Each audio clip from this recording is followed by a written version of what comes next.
Bharat Pakistan cricket বিতর্ক কিছুতেই থামছে না। রিসেন্টলি WCL 2025-এ ভারতীয় খেলোয়াড়দের পাকিস্তান টিমের বিরুদ্ধে খেলতে অস্বীকার করাটা দারুণ একটা কন্ট্রোভার্সি সৃষ্টি করেছিল। আর আবার সেই আগুনেই ঘি ঢাললেন স্বয়ং হরভজন সিং। এশিয়া কাপের সূচি ঘোষণার পরপরই বিসিসিআইয়ের উপর ক্ষোভ উগড়ে দিলেন টার্বানেটর। এশিয়া কাপে 14 সেপ্টেম্বর দুবাইতে মুখোমুখি হবে ভারত পাকিস্তান। আর এই বিষয়ে তিনি সরাসরি বলেছেন, যখন আমাদের সেনারা সীমান্তে দেশের সুরক্ষায় প্রাণবাজি রাখছেন, তখন এই দুই দেশের মধ্যে ক্রিকেট ম্যাচের কোনো মানেই হয় না। সেটা যত বড় মঞ্চই হোক না কেন, দেশের স্বার্থই সবার আগে। আমরা খেলোয়াড় বা অভিনেতা যেই হই না কেন, দেশের চেয়ে বড় কেউই নয়। সীমান্তে যদি লড়াই চলছে, তবে মাঠে গিয়ে পাকিস্তানের সাথে হাত মেলানো একদমই ঠিক নয়।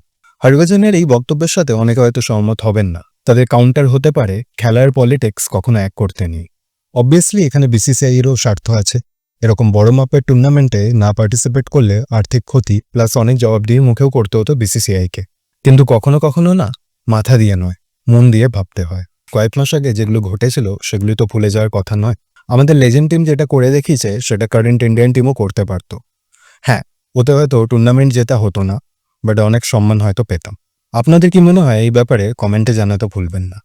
ফিরছি খুব তাড়াতাড়ি নতুন কোনো খেলার ডাক নিয়ে।